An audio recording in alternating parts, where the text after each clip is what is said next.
This examination of Revelation 11 is not affiliated with any religion or doctrine. It's an independent search for the truth.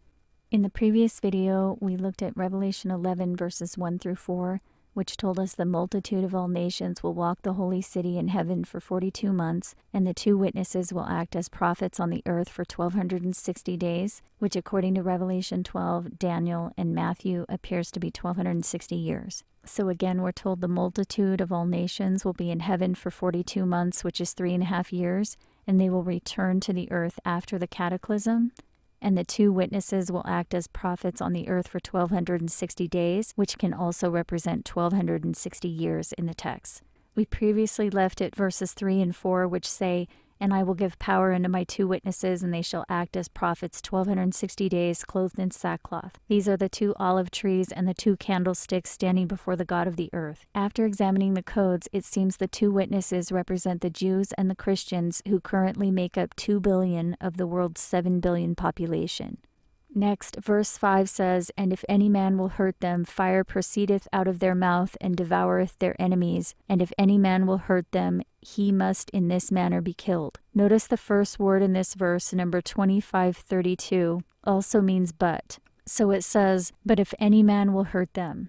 And notice the phrase translated as "if any man" correlates to two different words, number 1536 and 846. Number 1536 means if any, and 846 means them. So it's saying, but if any of them, then the word translated as will, number 2309, also means intends. So it says, but if any of them intends to hurt them, fire proceedeth. But the word translated as proceedeth, number 1607, also means to come forth. So it says, but if any of them intends to hurt them, fire will come forth. Then the word translated as out of, number 1537, also means on. So it says fire will come forth on their mouth. But the word translated as mouth, number 4750, also means face. So fire will come forth on their face. And the word translated as their, number 846, we know means them. So it's saying fire will come forth on them face, or the face of them.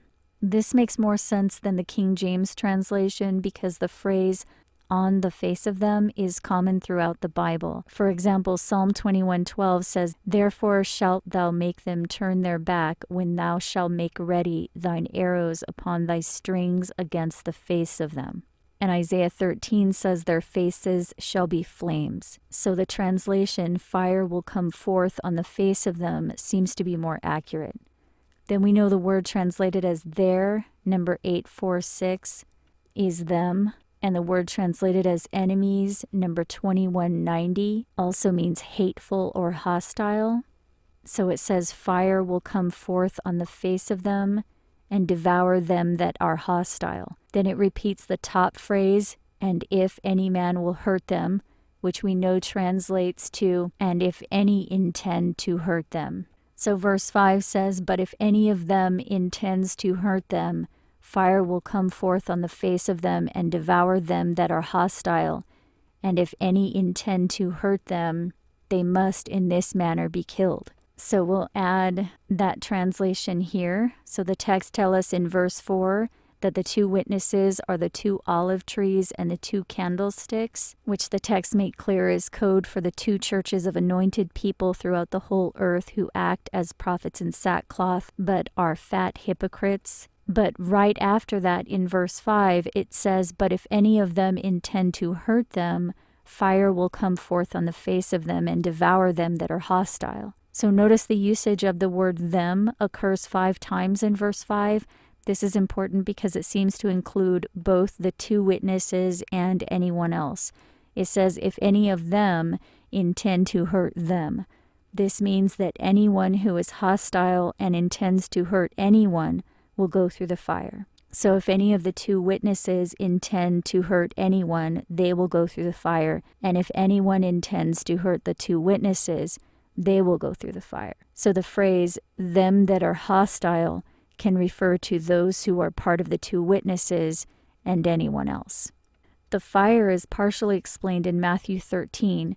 Jesus mentions two groups of people, the wheat and the tares. He says at the time of harvest, the tares will be bound together first in order to be burned, then the wheat will be gathered into the barn. The binding together of the tares, then, is for the purpose of burning. In Revelation 11, verse 5, we're told if the two witnesses or anyone else is hostile and or intends to hurt others, they will be burned. In other words, they are tares and will be bound together before the wheat are gathered into the barn. Then verse 6 says, "These have the power to shut heaven, that it rain not in the days of their prophecy, and have power over waters to turn them to blood, and to smite the earth with all plagues, as often as they will." This verse seems to be on one level a code referring to Elijah and Moses. The first part says they have the power to shut heaven, that it rain not in the days of their prophecy. This refers to the prophet Elijah. In 1 Kings 17, we're told Elijah commanded that the rain stop, and it did. Elijah was a Tishbite in the land of Gilead, which was a region east of the Jordan River near Jerusalem. Jesus made reference to Elijah in Luke 4. It says, starting in verse 17, that someone gave Jesus the book of Esaias. Esaias is another word for Isaiah. So this is saying someone gave Jesus the book of Isaiah, and when he opened the book, he found the place where it was written, "The Spirit of the Lord is upon me, to preach the acceptable year of the Lord." This is a reference to Isaiah 61. So after Jesus read this passage in Isaiah 61, it says in verse 20, he closed the book and sat down, and all eyes were upon him. And he said, "This day is this scripture fulfilled." Then he said, "No prophet is accepted in his own country, but I tell you of a truth. Many widows were in Israel in the days of Elias." So he's about to tell the truth about Elias and Eliseus here. Elias is another name for Elijah, and Eliseus was Elijah's successor. So Jesus is going to tell us the truth about Elijah here. And remember, Elijah was a local prophet. He was born near Jerusalem, and he was well accepted. And notice the first thing Jesus says in verse 24 is, "No prophet is accepted in his own country." Then he says, "I tell you of a truth, many widows were in Israel in the days of Elijah, when the heaven was shut up 3 years and 6 months, when great famine was throughout all the land." So the second point is Jesus says it didn't rain for 3.5 years during the days of Elijah. This is confirmed in James 5:17. Elijah prayed earnestly that it might not rain, and it rained not in the earth by the space of 3 years and 6 months. That's James' comment on Elijah. But Jesus' comment was that there were many widows in Israel in the days of Elijah, but unto none of them was Elijah sent, save unto Sarepta, a city of Sidon, unto a woman that was a widow. So there were many widows, but Elijah only visited one. Then he says, "And many lepers were in Israel in the time of Eliseus the prophet, and none of them was cleansed, saving Naaman the Syrian." And after he said that, it says, "All they in the synagogue, when they heard these things, were filled with wrath." So why would this comment cause all those in the synagogue to be filled with wrath? Because Jesus was saying here that their prophet, Elijah, was not a true prophet. In addition, he seems to imply that Isaiah was not from Israel. We know Isaiah was a true prophet. And in Isaiah 1, it says Isaiah was the son of Amos. Apparently, no one knows anything else for certain about Amos. Later, rabbis claimed that Isaiah was part of the royal family of Judah, but Jesus is implying here that any true prophet that was born in Israel would not have been accepted by Israel during their day. Both Isaiah and Elijah were accepted by Israel during that time. Isaiah has a record of provable accurate prophecy, yet there's no proof he was actually from Israel, and Elijah was a local resident of Israel, but has no provable record of accurate prophecy. This means, according to Jesus' statement in Luke 4, that Isaiah may not have been a Jew, and Elijah was a false prophet. This confirms what we were already told in Revelation 11, that the two witnesses are fat hypocrites who act as prophets, but the implication is that they are false. We're told two witnesses persecuted Jesus, the Son of Man, in other words, the descendants of humans, which represents those of us living today. So we'll add that here. Verse 6 says the two witnesses will command that there will be no rain during their prophecy, and the earth will be smitten with plagues. The first part of this is a reference to Elijah, who Jesus said was a false prophet. So Revelation 11 verse 6 is a code referencing first the prophet Elijah, who Jesus said was a false prophet. That's the first point. And the second code is in the time period, the lack of rain for 3.5 years during the days of his prophecy. The second part of verse 6 is a code that references Moses and the plagues of Egypt. It says they have power over waters to turn them to blood and to smite the earth with plagues as often as they will. In Exodus 7, it says Moses and Aaron smote the waters, and all the waters were turned to blood. This was the first of 10 plagues on Egypt, and those 10 plagues are similar to the 7 vials of wrath in the book of Revelation. The 7 vials of wrath match the 10 plagues of Egypt on at least 4 specific points. So Revelation 11 verse 6 is referencing Elijah and Moses. Elijah, who allegedly shut heaven and caused it to stop raining for 3.5 years, and Moses, who turned the Egyptian rivers to blood and smote them with plagues. And one of the last plagues in the story of Moses was the 3 days of darkness, and we know days can also represent years in the text. So 3 years of darkness would almost match Elijah's 3.5 years of no rain. So we'll add that here. The second part of verse 6 is a reference to Moses, the 10 plagues of Egypt, and darkness for 3 days, which can also be 3 years. So in both of the stories about Moses and Elijah, we're told there are either 3 or 3.5 years of darkness and or no rain.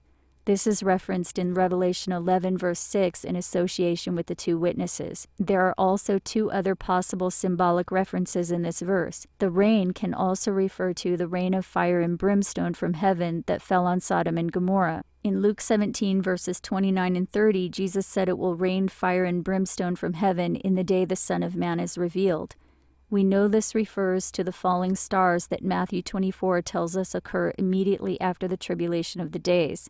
So during the tribulation of the days, the 1260-year period, there is no rain of fire and brimstone. The rain of fire and brimstone, we are told, occurs immediately after the 1260 years.